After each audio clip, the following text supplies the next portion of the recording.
संग नमामि। सभी समन बहन और भाइयों को जय भीम नवोदय संग नमामि। समन संघ ने मुझे जो आज मुख्य कंसेप्ट देने के लिए बोला है, उसका मैं तहे दिल से स्वागत करता हूं और मैं कंसेप्ट देता हूं। और आज का जो मुख्य विषय रखा है आज की संगीति का या आज के ऑनलाइन जूम पोर्टल का, उसमें है समणों की संगदान परंपरा विशेष। मतलब आज हमको दान के ऊपर, दान की पारमिता के ऊपर, इसका ऐतिहासिक महत्व क्या है, इसका अर्थ क्या होता है, हमारी ये परंपरा लुप्त कैसे हो गई और कैसे हम फंस गए और हम वमनों के कल्चर के चपेट में किस तरीके से आ गए और इससे हमारा क्या नुकसान हो गया और इससे बचने का क्या तरीका है, इसके ऊपर बात करेंगे। तो उसमें ये भी कहा गया है, आह्वान किया गया है कि समन संघ के प्रचार प्रसार में समन साहित्य के दान यानी संघ दान की आवश्यकता और महत्व क्या है और दान की परंपरा क्या बोझ बनी है या भुला दी गई या चंदा पर्ची के कारण दान का महत्व समाप्त हो गया। ये सब मुख्य बिंदु है, इसके ऊपर मैं बात रखूंगा। सबसे पहले तो बात कहता हूं मैं कि समणों की परंपरा क्या है। एक गाथा है तथागत बुद्ध की। वो कहते हैं कि सब दान धम्म दान जीना थी। जैसे परियार सर ने 3 प्रकार के दान बताए अभी उनके इसमें 10 गोल्डन रूल के ऊपर। तो उसमें आमिष वाला दान जो है कोई चीजों के रूप में दिया जाता है, या अभय दान जो बुद्ध की आप मूर्तियां देखते हो उसमें से एक ऐसे हाथ वाली मूर्ति होती है इस तरीके की। तो बुद्ध आपको अभय देते हैं। इसका मतलब है कि आप अच्छे काम करते हो तो आपका अच्छा काम ही आपका प्रोटेक्शन है, उसको अभय दान बोलते हैं। अभय दान कौन देता है? तो माँ बाप अपने बच्चों को देते हैं। समाज का कोई बहुत ही कल्याणकारी अगर नेता है, लीडर है या महान समन गुरु है तो वो अभय दान देता है। आपको सदियों तो हजारों साल तक उसके अभय दान से हम लोग जीवित रहते हैं, वो अभय दान है। और तीसरा है धम्म दान, जिसके बारे में अभी मैंने कहा कि सब दान धम्म दान जीना थी। इन तीनों दानों में धम्म दान ये सबसे श्रेष्ठ है। तो धम्म दान तो श्रेष्ठ है, तो इसका अर्थ क्या हुआ? दूसरी एक गाथा जो तथागत बुद्ध ने कही, वो कहते हैं कि दान ददंतु दुर्लभम श्रद्धाए रखंतु सभ्यता। मतलब दान देने वाला, मतलब असली परिपक्व और बहुत ही निर्मल मन से दान देने वाला व्यक्ति बहुत दुर्बल होता है। और उससे क्या होता है? तो श्रद्धाए रखंतु सभ्यता, उसकी श्रद्धा जो है, उसका विश्वास है लोगों के ऊपर या धम्म के ऊपर या समनों के कल्चर के ऊपर, वो ज्यादा दृढ़ करता है। दान देने से क्या होता है? तो दान देने से तथागत कहते हैं कि 2 चीजें होती है। एक तो अगर आप दिल से दान दे रहे हो तो आपका अहंकार उतना डाइल्यूट हो जाता है। जितना आप दिल से दान दो, कितना दोगे ये फर्क नहीं है। अगर आप कम देते हो ज्यादा देते हो इससे कोई महत्व नहीं। इसका एक उदाहरण मैं दे दूं। जब तथागत बुद्ध बुद्ध बनने के बाद 1 साल के बाद पहली बार जब कपिल वस्तु लौटे थे, तो उस वक्त राजा शुद्धोधन ने सारे गांव के लोगों को, लगभग 10,000 लोगों की भोजन की व्यवस्था की थी। और तथागत के साथ लगभग उस वक्त 1,000 के करीब भिक्षु थे और सारे गांव को भोजन दान, कपिल वस्तु नगरी को। लेकिन बुद्ध है कि बुद्ध है, वो बुद्ध की परंपरा है। बुद्ध सवेरे 6 बजे निकल पड़े भिक्षा पात्र लेकर दान मांगने के लिए। लोगों के दरवाजे पर खड़े होते और लोग उनको अपने घर का पकाया हुआ गरम गरम भोजन दान करने लगे। और वो जानबूझकर, जो झुग्गी झोपड़ी होती है ना किसी बड़े शहर में स्लम एरिया होता है, तो वो झुग्गी झोपड़ी के एरिया में तथागत चले गए। और एक बूढ़ी औरत थी, एक अकेली ही औरत थी, उसकी झोपड़ी थी। उस झोपड़ी के सामने तथागत अपना भिक्षा पात्र लेकर खड़े हो गए। अब वो ये जांचना चाहते हैं कि वो बताना चाहते थे कि दान का महत्व कितना इम्पोर्टेंट है। वो बूढ़ी औरत, उसके घर में सिर्फ एक आलू था, एक आलू उसने पकाया था उस दिन। आलू पकाकर वो खाती थी, बहुत गरीब थी। उसने देखा कि तथागत बुद्ध मेरे झोपड़ी के सामने आकर खड़े हैं, साक्षात बुद्ध। तो इतनी सदगदित हो गई, उसके मन में दान देने की इच्छा उत्पादित हुई। उसने वो आलू निकाला, कटोरी में डालकर बुद्ध के भिक्षा पात्र में डाल दिया। बुद्ध ने उनको जब आशीर्वाद गाथा दी कि वो जो हर एक को हम लोग जो देते हैं, आशीर्वाद देते हैं, उसमें से बुद्ध ने कहा कि चत्तारो धम्मा वड्डंती आयुवन्नं सुखं बलम। तो वो बुद्ध कहते हैं कि मैंने जो दान, वो बूढ़ी औरत ने जो दान दिया, वो सबसे श्रेष्ठ दान है। फिर ये खबर पता चल जाती है राजा शुद्धोधन को। राजा शुद्धोधन भागे भागे से आते हैं और कहते हैं कि सिद्धार्थ, तुम्हें क्या हो गया? मैंने आपके पूरे संघ के लिए, और इतना ही नहीं, सारे गांव के लिए भोजन की व्यवस्था, भोजन दान की व्यवस्था की है, और आप वो सवेरे सवेरे निकल आए हो और ऐसी जगह, ऐसी गली में आए हो कि जहाँ पे उनके खाने की सुविधा नहीं है, और वहां पर दान मांग, भिक्षा दान यानी पिंडपात बोलते थे उसको। और ये भिक्का जो है ना, भिक्षा, भिक्खु जो मांगता है उसको भिक्का कहते थे, भिक्षा नहीं। ये भिक्षा तो संस्कृत वाला शब्द है, भिक्का है। लेकिन संस्कृत जब परंपरा आई तो भिक्का को भिक्षा, और भिक्षा से भिक्खु का भिक्कारी यानी भिखारी यानी भीख मांगने वाला, इतने नीच लेवल तक इन्होंने हमारी कल्चर को नीचे गिरा दिया है। तो बुद्ध राजा को कहते हैं कि महाराज, आप जो मुझे दान दे रहे हो, भोजन दान दे रहे हो भिक्षु संघों को, ये तो बहुत बड़ी आपकी पारमिता है, बहुत है।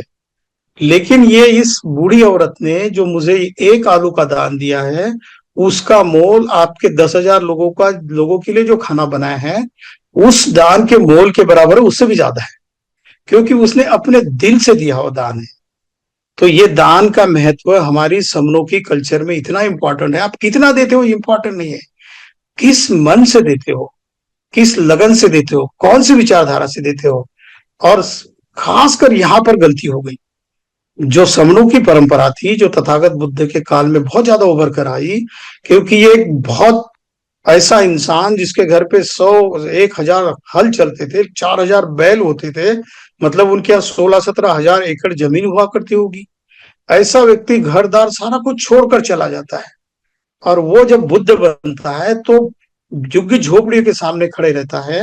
और जो बुद्ध धम्म में जो प्रथा थी, समनों की प्रथा थी, समन मांगते नहीं थे। बमनों का उल्टा होता है, बमन घर घर जाकर बोलते हैं भिक्षाम देहि माई, हे माते भिक्षा दे दो। और अगर कुछ भिक्षा गलत सलत दी तो पूछते कि ऐसी भिक्षा दी, ऐसी भिक्षा देते हैं क्या साधुओं को, संतों को? और ज्यादा दे दो, लाओ। किसी मंदिर में आप जाओगे तो आपको वो जो पुजारी है, पुरोहित है, आपके जेब से कितने पैसे निकाल रहा है, इसके ऊपर उसकी नजर होती है, ना कि आप उस मंदिर के किसी पत्थर की मूर्ति को आप दर्शन ले रहे हो। उसका सारा ध्यान ये होता है। तो जो गड़बड़ कहाँ पर हुई, गड़बड़ यहीं पर हुई कि जो दिल से देने वाला दान हुआ करता था, वो जो परंपरा है 4वीं-5वीं शताब्दी के बाद 7वीं-8वीं शताब्दी तक बिगड़ गई। शंकराचार्य की जो मूवमेंट आई उसको प्रचंड बुद्ध कहते हैं।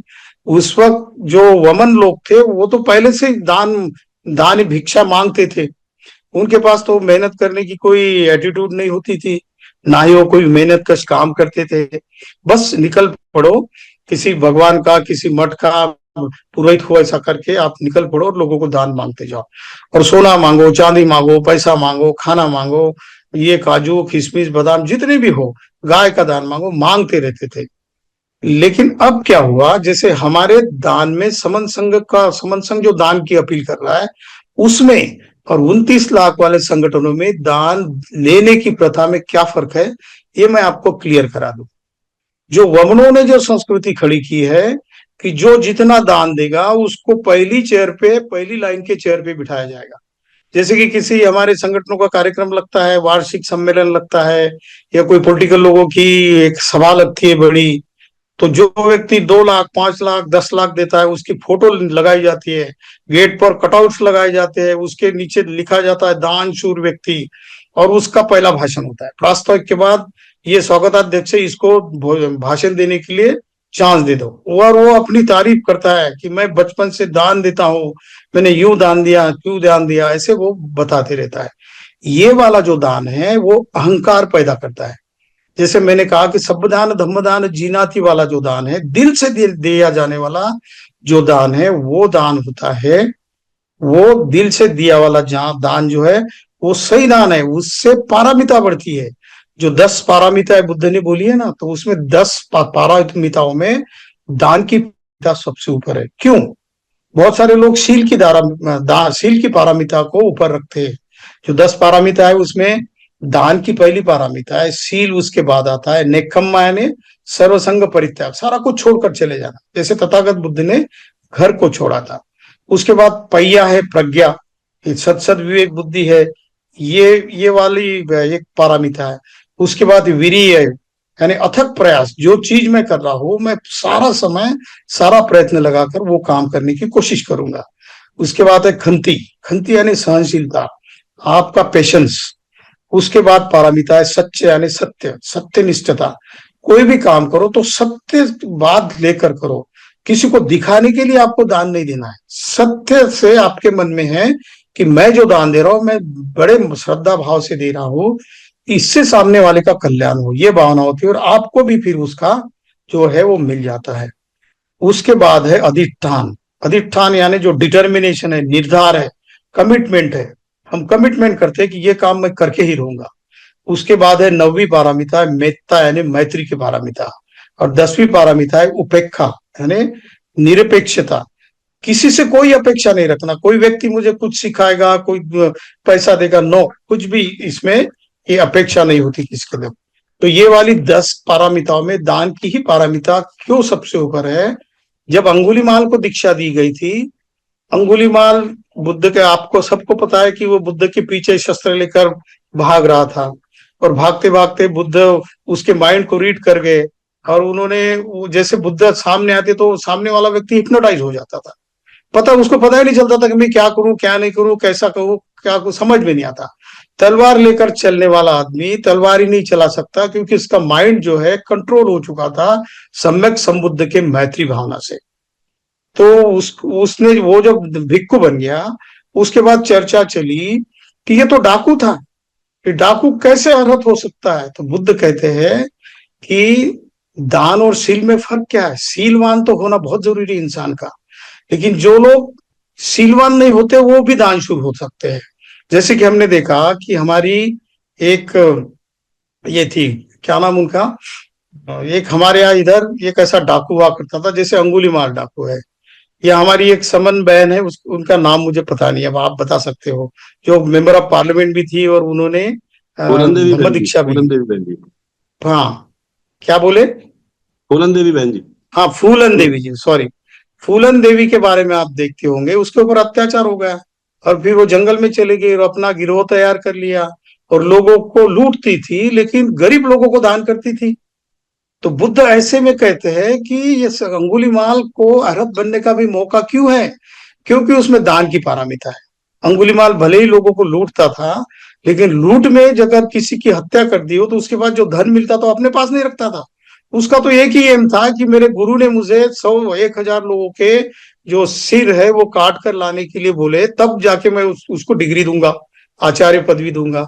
तो उसका एक वो पैसे के पीछे नहीं पड़ा था, और जितना पैसा, धन, सोना, हीरे लोगों से मिलते थे जिसको काट कर लाता, उसके जेब में सारा गरीबों में बांट देता। बुद्ध कहते हैं कि सील से पहले दान इसलिए इंपॉर्टेंट है क्योंकि बुरा व्यक्ति भी हो लेकिन उसमें भी दान की पारमिता की भावना होती है। बहुत सारे डाकुओं को, यानी खूंखार लोगों को हमने देखा है कि गरीबों को दूसरों से लूटते हो, गरीबों को दान कर देते हैं। वो लोग असल में बुद्धत्व के बीज लेकर चलने वाले लोग होते हैं, ऐसा बुद्ध कहते हैं। इसीलिए दान की पारमिता को 10 पारमिताओं में सबसे ज्यादा महत्व दिया गया है। और समन संघ भी इसीलिए कह रहा है कि हम जो संगठन वाले लोग जो पर्ची फाड़ते हैं वो जबरदस्ती वाला दान होता है, कि ये पर्ची है, ये 10,000 के 10 कूपन है, 1 लाख रुपए आपको देना है। हम इससे पहले वही करते थे, मैं तो बहुत करता था, क्योंकि बुद्ध की एक बातों से मैं शुरू से बहुत प्रभावित हूँ कि बुद्ध कहते हैं कि मेरी जो बैलेंस शीट है, जो हम बैलेंस शीट बनाए थे ना, तो बुद्ध कहते हैं कि मैं जो बैलेंस शीट बताता हूँ, जो आपकी एसेट और लाइबिलिटी की जो होती है ना, जो व्यापारी करते रहते हैं या अकाउंट्स वाले करते रहते हैं, तो बुद्ध कहते हैं कि मेरी बैलेंस शीट एसेट साइड की नहीं है कि कितनी संपत्ति आपके एसेट में या अकाउंट में जमा है। मेरी जो बैलेंस शीट है वो लाइबिलिटी की है, आपने लोगों को कितना दिया है। बुद्ध कहते हैं कि आप जितना लोगों को देते हो उतना ही आपके पास रहता है, उतना ही आपका होता है। और जो संपत्ति आप अपने नाम पे रखते हो और मर जाते हो तो संपत्ति आपके साथ नहीं आती। बट आपने जिन लोगों को दान दिया होता है, लाइबिलिटीज की होती है, वो लोग आपके प्रति हमेशा मैत्री की भावना रखते हैं कि आदमी मर गया लेकिन इसने मुझे 1 लाख रुपए दिए थे, 10,000 रुपए दिए थे, या 5 रुपए भी क्यों ना दिए हो, तो कितना अच्छा आदमी है, इसने मुझे दान दिया था। तो कहते हैं कि चले जाने के बाद आपकी जो साइट है वो लाइबिलिटी साइड वाली मेरी बैलेंस शीट है, और इसी जो वेलफेयर स्टेट की जो आइडिया है बाबा साहब अम्बेडकर की, उन्होंने 1937 में बॉम्बे लेजिस्लेटिव असेंबली में, वो तो दुनिया के बहुत सबसे बढ़िया इकोनॉमिस्ट थे, लेकिन उनकी इकोनॉमिक्स थ्योरी का जो मेन प्रिंसिपल था वो था welfare state society. Welfare state मतलब वेलफेयर, जो अभी के भी जो व्यापारी लोग हैं सारी दुनिया के, अभी लूट करने वाले हैं, लोगों से संपत्ति को लूट लो और अपने घर में ठूस दो। आजकल वो जो अपना जो नंबर वन बनना चाहता है दुनिया का आदमी, वो तो कैसे कमाता है, बस वही कोई पब्लिक सेक्टर अंडरटेकिंग अगर उसकी 50,000 करोड़ की वैल्यू है तो उसका ऑडिट किया जाता है 20,000 या 10,000 करोड़ का, लॉस में बताया जाता है। और फिर वो उसमें से 2,000 3,000 करोड़ ज्यादा देके अगर 15,000 करोड़ का वैल्यूएशन होगा तो 17-18 करोड़ में वो खरीद लेता है। और 17,000 करोड़ वो कहाँ से लाता है, तो बैंक से लोन लेता है, और दूसरे साल उसको बैंक लोन माफ भी कर देती है। मतलब 0 रुपए में वो इतनी ये करता है। जिस दिन उसके नाम पे वो प्रॉपर्टी हो जाती है पब्लिक सेक्टर अंडरटेकिंग कंपनी, उसके दूसरे दिन उसकी जो बैलेंस शीट होती है वो डबल से बनाता है। जैसे 50,000 करोड़ का टर्नओवर वाली कंपनी, अगर उसका ऑडिट करके 25,000 करोड़ की बताई जाए और वो लेता है 27,000 करोड़ में, उसका बैंक का लोन लेता है, दूसरे साल बैंक लोन माफ करता है, और जब उसके नाम पे होती है तो उसका वैल्यूएशन वो 60,000 करोड़ तक करता है। और फिर ऐसी एक्यूमुलेशन ऑफ वेल्थ करके वो दुनिया के सारे जो संस्थानों में खरीदने की कोशिश कर रहा है। आज अभी अभी पता चला होगा शायद आपको, 3 दिन पहले उसने ऑफर दिया है कि यूट्यूब खरीदने का। मुझे तो डर होने लग गया है कि अगर उसने यूट्यूब खरीद कर लिया तो हमारी मीटिंगों का क्या होगा। हमारी मीटिंगें चलती है जैसे इसकी जूम की या गूगल मीट की, अगर उसने यूट्यूब खरीद लिया तो हमारी कहाँ जाएगी। तो एनीवे ये प्रॉब्लम नहीं, मैं सब्जेक्ट के ऊपर आता हूँ। दान की पारमिता बहुत बड़ी पारमिता है, और ये समनों से कल्चर से आई हुई है। समनों के कल्चर से पहले जितनी भी यूनिवर्सिटियां हुआ करती थी, लगभग 42 यूनिवर्सिटियां हुआ करती थी। नालंदा, विक्रमशिला, वल्लभी के बारे में आपने जाना। आज भी आप नासिक जाते हो तो रश्मि लेनिया है, वहां पर गुफा है, उस गुफा के ऊपर लिखा हुआ है कि इस फला फला व्यक्ति ने ये पूरी लेनिया जो है, या जो गुफाएं हैं, केव्स है, ये इसने इसने डोनेट की है। उसके बगल में नीचे चले जाते हो तो बुद्ध विहार मिलेगा, तो उस पे एक छोटे से अक्षर में धम्म लिपि में, अशोकन लिपि में लिखा हुआ आता है कि ये फला फला उपासक, इसकी तरफ से ये बुद्ध विहार मिल गया है। और ऐसे ऐसे लोगों ने ये नालंदा यूनिवर्सिटी को खड़ा किया है। तो वो कभी अपना नाम नहीं लिखते थे, बट वो भिक्खु उनका नाम इसीलिए लिखते थे कि ये हिस्टोरिक चीज है, तो अकेले का नाम नहीं लिखते थे। जैसे कि हम कहते हैं कि समन संघ पंजाब, समन संघ महाराष्ट्र, समन संघ दिल्ली की तरफ से ये 5,000 ग्रंथ दान, 2,000 ग्रंथ दान, तो ये वाली परंपरा है, ये हमारे समनों की परंपरा है। तो दान जो है गुप्त दान भी होता है। ये दान क्या और एक उदाहरण है, जैसे बुद्ध घर में आए और देखते हम लोग कि 6 साल तक वो बाहर रहे, ध्यान करते रहे, चिंतन करते रहे। बुद्ध बनने से पहले 6 साल उनको घर छोड़कर जाने को हुए थे। जो यशोधरा थी, यशोधरा ने तो जाते वक्त उनको परमिशन दी, पर जाने के बाद वो बहुत परेशान रहती थी कि मेरे स्वामी चले गए, मेरे पति चले गए, बच्चा है, बच्चा बढ़ रहा है, बहुत सारे सवाल पूछता है कि पिताजी कहाँ गए, और क्या जवाब देती वो। तो जब वो जैसे तथागत बुद्ध घर में आते हैं तो पहले राजा के महल में आ जाते, सारे लोग आते, बुद्ध है इस बहाने से कि बुद्ध हमारे घर, हमारे गांव में, हमारे राजमहल में पधारे। तो यशोधरा नहीं जाती वहां पर। यशोधरा मन में ये सोचती है कि अगर उनको मेरी कुछ कदर होगी तो मेरे महल महल के मेरे कक्ष में आ जाएंगे। बुद्ध लोक विदुत है, वो जानते हैं और निकल पड़ते हैं कि यशोधरा के कक्ष में मैं चला जाता हूँ।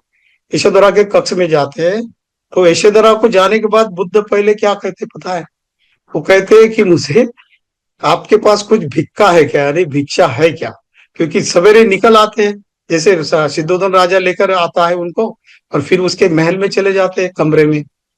तो यशोधरा क्या करती है, राहुल का हाथ तथागत बुद्ध के हाथ में थमा देती है। दुनिया का सबसे बड़ा दान है जो उसको दायाद बोलते हैं। दायाद यानी अपनी औलाद को दान देना। ये दायाद का दान जो है यशोधरा बुद्ध के हाथ में देती है। और जैसे जो बच्चा छोटा होता है, जो श्रामणेर बनता है, 20 साल से कम उम्र वाला, उसके माँ बाप की पहले परमिशन लेनी पड़ती है, जिस जो संघ में दान देने से पहले अपना बच्चा। तो सबसे पहला बच्चा तथागत बुद्ध का और यशोधरा का राहुल सबसे पहले संघ में दान को मिला, संघ को दान में मिला है। वही परंपरा सम्राट अशोक के वक्त आती है। सम्राट अशोक पहले से बुद्ध विचारों से प्रभावित थे। फिर कलिंग का युद्ध तो एक ऐसे एक घटना घटी उनके मन में, और वो बहुत ही प्रभावित हो गए। फिर जब मोगलीपुत्र तिस्स जो अपने गुरु है, वो संघाराजा थे, उनको पूछते हैं कि हे भिक्खु महाराज ये बताओ, ये भिक्खु बनते ये बताओ कि सबसे श्रेष्ठ दान क्या होता है।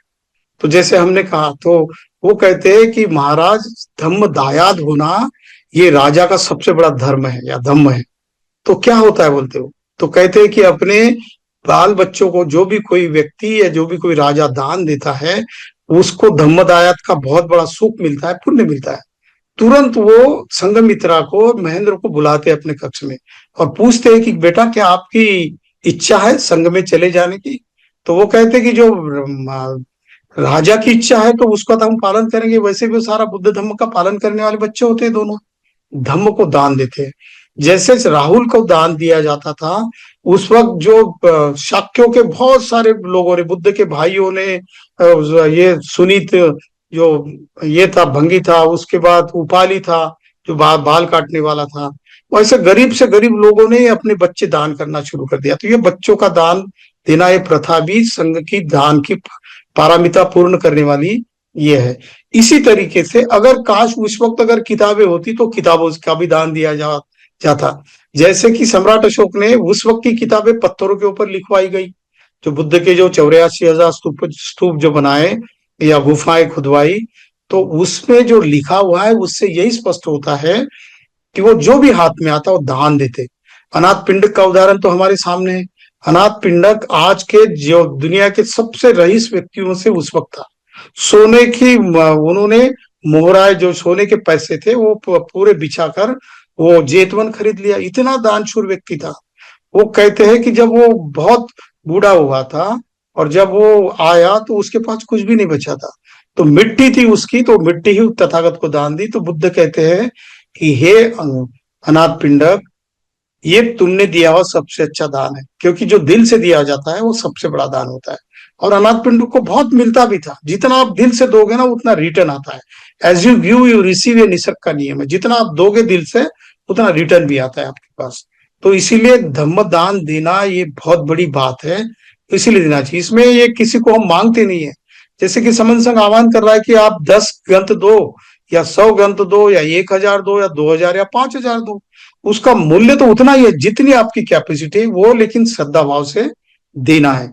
इससे क्या होने वाला है, तो बाबा साहब कहते हैं कि आधुनिक काल में अगर किसी व्यक्ति को अपनी विचारधारा को कायम रखना है तो विचारों का प्रचार और प्रसार करना बहुत जरूरी है।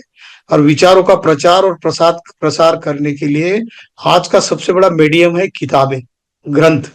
सोचो थोड़ी देर तक, बाबा साहब ने लगभग 56 ग्रंथ लिखे हैं, और उनके कुछ सेमिनार तो बहुत है, वैसा 100 से ऊपर है, बट उनके लिखित ग्रंथ 56 है। अगर बाबा साहब अगर आते और चले जाते और कितने भी महान होते, अगर वो किताबें नहीं लिखते तो क्या बाबा साहब हमको समझ में आ जाते? बिल्कुल नहीं। तो वो जो बाबा साहब है अपने विचारों में आज भी है। जैसा कि बुद्ध ने कहा कि यो धम्मा पश्यति मह्यं पश्यति, जो धम्म को जानता है वो मुझे जानता है। बुद्ध नाम का व्यक्ति तो हमें पता नहीं था, गोरे थे, काले थे, ऊंचे थे, नाटे थे, कैसे थे पता नहीं। लोग जैसा बताते हैं हम कल्पना करके ही हम सोचते हैं कि बुद्ध ऐसे होंगे, पर बुद्ध का जो धम्म है आज तक हमारे बीच में मौजूद है। इसीलिए बुद्ध कहते हैं कि यो धम्मा पश्यति मह्यं पश्यति, जो धम्म को जानता है वो मुझे जानता है। बाबा साहब के किताबों के विचार जो है वो विचार हम पढ़ते, वही विचारों से हम बाबा साहब की पर्सनालिटी को जानते हैं। इसी तरीके से किताबों का महत्व बहुत अहम है। इसीलिए समन संघ ने सोचा है कि समणों की जो विचारधारा उसको प्रचारित और प्रसारित करना ज्यादा से ज्यादा लोगों के बीच। हम कहते हैं कि 120 करोड़ लोग जन्मजात समन संघी है, पर जैसा छोटा बच्चा जब तक स्कूल में दाखिला नहीं देते, स्कूल में एडमिशन नहीं होती और बड़ा नहीं होता तब तक ज्ञानी नहीं होता। उसको घर में रखो और उसको स्कूल में नहीं भेजो तो वैसा ही अड़ानी रहेगा, उसको तो निरक्षर रहेगा, क्या ज्ञान आएगा उसको? कुछ भी नहीं। तो उसको जब स्कूल में भेजा जाता है तो उसको दान मिलता है अपने टीचरों से, अपने शिक्षकों से। उसी तरीके से किताब एक माध्यम है हमारे विचारों को प्रचारित और प्रसारित करने का। इसीलिए हमको ग्रंथ दान देना है, पैसे नहीं मांगते। पैसे तो संगठन वाले लोग मानते होंगे, या वमनों की संस्कृति का कल्चर है जो संगठन वाले जो पर्ची फाड़ते हैं या दान मांगते हैं, और जिसने ज्यादा दान दिया उसका सत्कार करते हैं, गलत प्रथा है। ये समनों की प्रथा नहीं है बहनों और भाई। इसीलिए हमने ध्यान देना चाहिए हमने कि ये परंपरा हमको आगे अगर ले जानी है। तो ये मैं तो बहुत छोटा लगता है आपको आज का, लेकिन सोचो तुम कि एक साल में अगर 1 लाख ग्रंथ अगर हम बांटते, जैसे कि 50,000 ग्रंथ दिवाली से पहले हमको दान देने का, हमने जो 1000 डे का कैंपेन है उसके तहत डिसाइड किया है। अगर हम 50,000 ग्रंथ अभी दिवाली के पहले अगर इकट्ठा करते हैं और लोगों को भेंट देते हैं मिठाई के साथ, बाकी के फालतू के खर्चे में फालतू के चीजों में पैसे क्यों खर्चा करें, पटाखों में, प्रदूषण करने वाली चीजों में, वही पैसे बचाकर हम समन के ग्रंथ ले सकते हैं और मिठाई के साथ, या वैसे भी सिर्फ ग्रंथों का दान दे देते हो तो समनों की विचारधारा, समनों की पहचान लोगों के बीच में जाएंगे। और ये मैं समन हूं, ये ग्रंथ इतना कारगर है। मैं मेरा खुद का अनुभव बताता हूँ। जैसे मैंने वो मैं समन हूं ग्रंथ पढ़ा तो मेरे मन के जितने भी जो कुछ विचार थे, बुरे विचार या कोई डाउट्स थे, वो सारे क्लियर हो गए और मैं काम पे लग गया। और मैंने सोचना छोड़ दिया कि मैं कितने ग्रंथ दान करूं, जितना मेरे मन में आता है उतना मैं कर देता हूं। क्योंकि ये धम्म की विचारधारा, समनों की विचारधारा, समनों की कल्चर हमारे मन में पिछले 3 साढ़े 3 साल से जा चुकी, उसका बीज अब एक वृक्ष का रूप धारण कर चुका है हमारे मन में। इसीलिए हमको समन ग्रंथ को दान करना है। समन संघ के लोग बहुत सारे अभी भी सवाल पूछेंगे कि आप तो कहते हैं कि चंदा कभी नहीं लेते हो, इतना बताने के बाद भी उनके मन में कुछ क्यूरीज रहती है। तो उनके साथ बात ना करते सीधा बोलो कि मेरे भाई, मेरे समन भाई, आप जन्म से समन हो, ये ग्रंथ पढ़ लो मैं समन हूं, ये पढ़ने के बाद मुझे बताना कि इसमें क्या क्या बुरा है या क्या गलतियां है, इतना बताओ। और ये मत बताओ कि क्या अच्छाई है, क्योंकि क्या बुराई है ऐसा अगर रहेंगे तो बहुत लोग ताकत से पढ़ते हैं, अरे यार इनकी बुराई ढूंढेंगे और उनको कल जाके मीटिंग में चुप करा देंगे। बट जैसे जैसे वो समन ग्रंथ मैं समन हूं पढ़ते जाते हैं तो उनको लगता है कि केवल 32 पेज वाली ये किताब इतनी क्रांतिकारी है कि उस उनकी सारी सदियों की 1000 2000 साल की विचारधारा को बिल्कुल खत्म करके मैं समन हूं की विचारधारा में लेके आती है व्यक्ति को। इतना इंपॉर्टेंट ग्रंथ है। इसीलिए 1000 डे के कैंपेन में इस ग्रंथ का हमने चुनाव किया है। इसीलिए हम कहते हैं कि आपको देखना है। एक कबीर के काल का उदाहरण देता हूं। कबीर दान के बारे में कहते हैं, कबीर कहते हैं गूंगे केरी सरकरा खाए और मुस्काए। ये क्या है? तो एक गूंगा आदमी है, आता है कोई कबीर के पास और वहां पर लोग रहते हैं। कबीर उसको एक शक्कर देते थे, शुगर, एक मुट्ठी भर शुगर देते हैं और उसको खाने को बोलते हैं। और लोग पूछते हैं कि उसको पूछो कि शक्कर की टेस्ट कैसी है, मीठी है क्या, खट्टी है कि क्या है। तो वो बता तो नहीं पाता क्योंकि वो तो गूंगा है। तो वो हंसता है। तो कबीर कहते हैं कि देखो इसकी मुस्कान ने बता दिया कि शक्कर जो है मीठी है। वो बोलता, बात तो नहीं कर पाता।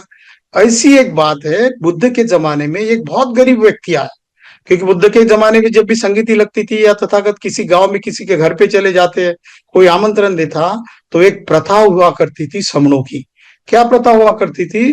तो जिसके घर में वो भोजन बनता था, संगीति लगती थी, उस गांव के गरीब हो या अमीर हो, सारे लोग अपने अपने हिसाब से, अपने हैसियत से दान दिया करते। ज्यादातर लोग तो अनाज का दान, कोई मुट्ठी भर लेके आता, कोई 2 किलो 5 किलो लेके आता, कोई तीखा मीठा जो भी है उसको ये लेके आते, या कोई सोना चांदी, वो भी रईस लोग बड़े श्रेष्ठ रहते थे वो भी लेके आते थे। एक व्यक्ति आता है, वो बहुत गरीब होता है, और तथागत तो कभी खुद के पास वो रखते नहीं थे, वो संघ को दान दे दो ऐसा कहते थे, और सिर्फ उंगली बता देते इधर दे दो, किसने कितना दिया क्या दिया इससे कोई मायना नहीं होता उनको। वो व्यक्ति आता है, तथागत को प्रणाम करता है, 3 बार वंदन करने के बाद बोलता है, तथागत मैं क्या करूं, मैं तो बहुत गरीब हूं, मेरे पास देने के लिए, दान देने के लिए कुछ भी नहीं। तथागत बोलते कि ऐसे मत कहो, ऐसा कोई भी व्यक्ति इस दुनिया में नहीं है जिसके पास देने के लिए, दान देने के लिए कुछ ना हो। तो बोलते क्या है मेरे पास? मेरे पास तो कुछ नहीं। अरे भाई इतना तो कर सकते हो आप, मुस्कुरा तो सकते हो, तो मुस्कुरा के भी सामने वालों को तुम खुश कर सकते हो। तो मुस्कुराना भी एक दान है, ऐसा बुद्ध कहते हैं। इसी के ऊपर जो कबीर ने जो गाथा लिखी है, वो कहते कि गूंगे केरी सरकरा खाए और मुस्काए। लोग पूछते हैं कि गूंगे के तो जबान नहीं, वो क्या बोलेगा, शक्कर की स्वाद वो कैसे बताएगा। लेकिन कबीर लिखते हैं कि चाहे वो गूंगा भी क्यों ना हो, वो जब स्वाद लेता है तो मिठास से उसके उसके उसके गालों में, उसके चेहरे पर मुस्कान आ जाती है। वो मुस्कान भी 1 मिनट के लिए आपको बहुत बड़ी राहत देती है। तो ये महत्व दान का बहुत बड़ा, इसीलिए दान की पारमिता को सबसे पहली पारमिता समनों के काल में हुई। और सम्राट अशोक को तो इतना दान देने की आदत थी कि उन्होंने 84,000 स्तूप तक बनवाए। पर्सनल प्रॉपर्टी कुछ भी नहीं थी। वो तो उपवास करते थे, एक ही टाइम का खाना खाते थे, पंचशील का पालन करते थे, और शनिचर को जो सन्निपात बोल होता तो वहां पर जाते थे। जो रज्जुक और आयुक्त जो है, आयुक्त यानी कमिश्नर राज के, वो पोस्ट सम्राट अशोक के काल से है। रज्जू यानी राज्य का अधिकारी जो सेक्रेटरी होता है उस टाइप का, और कलेक्टर का भी पद उन्होंने ही तैयार किया। तो उनसे वो खबर लेते हैं कि इस हफ्ते के सन्निपात बोल में कितने लोग अनुपस्थित रहे, क्यों रहे, उसमें से कितने लोगों ने नशा पता किया, कितने लोग झूठे थे, क्यों नहीं आए। और उनको बुलाया जाता था कोर्ट में, चाहे वो डिवीजन के कोर्ट में हो, जैसे हमारे कोर्ट होते थे, पेशी होती थी कि पिछले संगति के वक्त तुम क्यों नहीं आए ये सन्निपात बोल में। तो उनको जवाब देना पड़ता, क्योंकि राजा कहता कि मैं सारे धर्म का पालन करता हूं तो प्रजा को करना ही है, क्योंकि यथा राजा तथा प्रजा, ये जो मन है, ये जो कहावत है उसी से पड़ी है। तो ये समनों की कल्चर है। और जो राजा अशोक है, उन्होंने जो प्रथा शुरू की वो राजा के बाद वो एडमिनिस्ट्रेशन की लैंग्वेज हो गई। और जो बजटिंग की सिस्टम है सम्राट अशोक के काल से शुरू हुए। ये मॉर्टिमर व्हीलर और विंसेंट स्मिथ जो बड़े इतिहासकार है, जो अंग्रेज थे, उन्होंने 19वीं शताब्दी में 1870-80 के करीब उन्होंने जो इतिहास लिखा है इस देश का, उस इतिहास में वो कहते हैं कि सम्राट अशोक जैसा राजा सम्राट इस दुनिया में कोई नहीं हुआ। उन्होंने एडमिनिस्ट्रेशन की शुरुआत सबसे पहले की। उनका साम्राज्य दुनिया का सबसे बड़ा साम्राज्य था।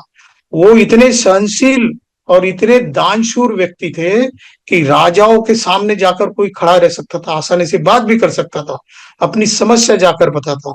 लेकिन वो राजा का बहुत लोग आदर भी करते थे, क्योंकि जो व्यक्ति बहुत दानशूर होता है, जैसे टाटा का उदाहरण हमने देखा अभी। टाटा ने 10,000 करोड़ की अपनी निजी संपत्ति किसके नाम पे दी पता है? शायद आपने पढ़ा हो। उसके घर में खाना बनाने वाली जो लेडीज होती, उसको, उसका घर में जो झाड़ू पोछा करने वाले, गार्डन में काम करने वाले लोग, सारे उनके जो छोटे मोटे घर के काम करने वाले सारे लोगों के नाम से। इतना ही नहीं, उनका एक डॉग है, उसके नाम पे भी 10 करोड़ रुपए दिए उन्होंने। और उसमें लिखा है, वो जो मृत्यु पत्र करते हैं ना, डीड करते हैं, उसमें लिखा है कि ये मेरा जो डॉग है वो जब तक मरता नहीं तब तक उसकी पूरी सेवा करने के लिए, उसकी दवाई के लिए इसमें से हिस्सा। और एक एक व्यक्ति को उन्होंने 5-5, 10-10 करोड़ रुपए दिए हैं। ये दान का महत्व है, और व्यक्ति की पहचान उसके दान से होती है। क्योंकि बुद्ध कहते हैं कि व्यक्ति मरने के बाद उसका एक ही लाइन में ऑडिट होता है। क्या ऑडिट होता है? अच्छा आदमी था, मतलब ए प्लस ऑडिट। और जो गंदा बुरा आदमी होगा तो बुरा आदमी था, अच्छा हुआ मर गया, ये आपका ऑडिट रिपोर्ट हो गया डी, ड वर्ग। ऐसा ये वैल्यूएशन होता है। तो हमको अभी समन संघ की ओर से दान देने की, दान पारमिता पूर्ण करने की बहुत बड़ी संधि है, बहुत बड़ा मौका है। चलो हम सब समन मिलके दान देते हैं। और मैं ये बता दूं आपको कि जो समन संघ के सीनियर साथी है, उन्होंने सभी ने डोनेट किया है। जो, और दान का एक कैरेक्टरिस्टिक ये भी है कि दान देने का शब्द कहने का उसको अधिकार है जिसने पहले खुद दान दिया हो। तो ये भी प्रथा समनों की प्रथा है। अगर फिर से इस देश में समनों का कल्चर, समनों की पहचान और समनों के आचार विचार ले आते हो तो दान देना सीखना पड़ेगा। लेकिन दान श्रद्धा से दिया जाता है। दूसरी बात, जो दान लेते हैं वो भी बहुत निष्कलंक लोग होने चाहिए। जैसे कि गुरुद्वारा में देखो, हम लोग जब भी लंदन में जाते हैं, 5 बार गया हूं मैं अभी तक, 4 बार तो बुद्ध विहार में रुकते थे, और बगल के गुरुद्वारा में हम लोग जाकर खाना खाते थे। वहां पे लंगर लगता था, और चुपके से वहां पर उनके इसमें दान देते थे। वहां पर एक भगवा कलर का कपड़ा होता है, सिर के ऊपर ओढ़ना पड़ता है, और फिर वो लाइन में बैठ के खाना परोसा जाता है, हमको खाना मिलता है, और चुपके से वो दिए, जो भी हो दान देना पड़ता है।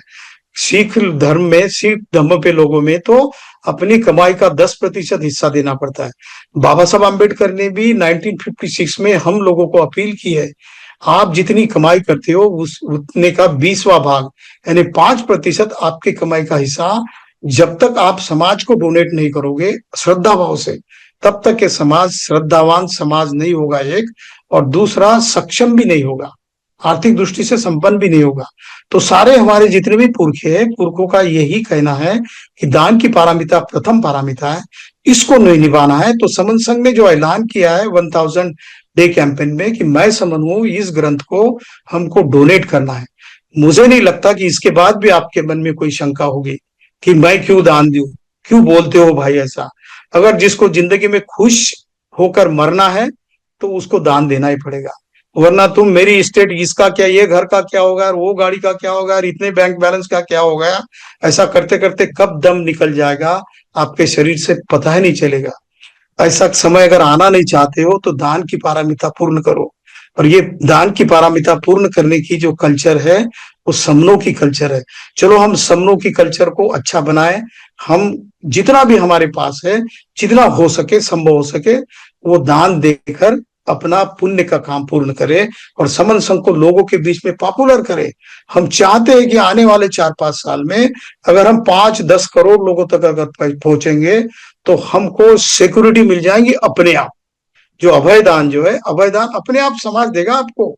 10 करोड़ लोग अगर इकट्ठा हो जाते ना 2029 में, तो सारे पार्टी के लोग आएंगे कि भाई हमको अभय दान दे दो, ऐसा हाथ कर दो कि हाँ हम तुम्हारे पीछे खड़े हैं, घबराओ मत। तो ये वाली बात अगर होनी है तो समन संघ के साथ जुड़ना है, अपने मन को दान देने के लिए प्रवृत्त करना है। इसी से ही अच्छा जो हमको पुण्य मिलेगा, इससे दूसरा पुण्य कुछ नहीं मिलता, क्योंकि हमारा जीवन अनित्य है। सब्बे संकार अनिच्छाति यदा पय्याय पश्यति अत्थ निबिंदन्ति दुखे एष मग्गो विशुद्धिया। सारा जीवन अनित्य है, आज जो मैं हूं कल नहीं हूंगा, और अनित्यता के इस चक्कर में मेरे पास कुछ भी नहीं आने वाला। जो मैं देता हूं उतना ही मेरा है। ये अगर पूर्ण करना है तो दान की पारमिता को पूर्ण करो। ये समन संघ के आह्वान को आप प्रतिसाद दोगे। अगर मेरी बातों से कुछ गलत हुआ हो या कुछ मैंने गलत बात की हो तो संघ मुझे माफ करे। संघे यो खलितो दोषो संघो खमतु तम मम। जय भीम, नमो बुद्धाय, संघ नमामि। मैं समन हूं, हम सब समन है। धम्म दान सब दान जी नाती।